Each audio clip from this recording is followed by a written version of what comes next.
8 gram அதாவது 1 bound தங்கமும் தரமான பட்டு சேலையும் தாய் வீட்டில் இருந்து அண்ணன் சீராக அளிக்கப்படும். 20 வயது வரை உள்ள அனைத்து குடும்ப தலைவிகளுக்கும் மாதம் 2500 ரூபாய் தாய்மாமன் தங்க மோதிரம் திட்டம். தமிழ்நாட்டில் பிறக்கும் ஒவ்வொரு குழந்தைக்கும் அரசாங்கத்தின் ஆசீர்வாதமாக ஒரு தங்க மோதிரம் வழங்கப்படும். ஒவ்வொரு குடும்பத்திற்கும் வருடத்திற்கு 6 கேஸ் சிலிண்டர்கள்.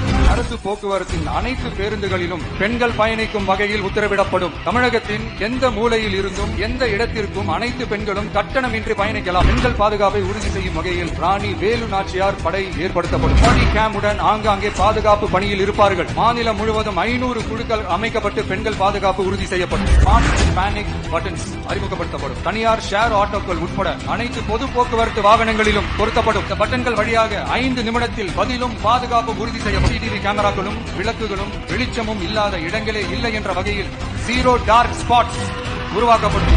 கடைகள் மற்றும் பள்ளிகள்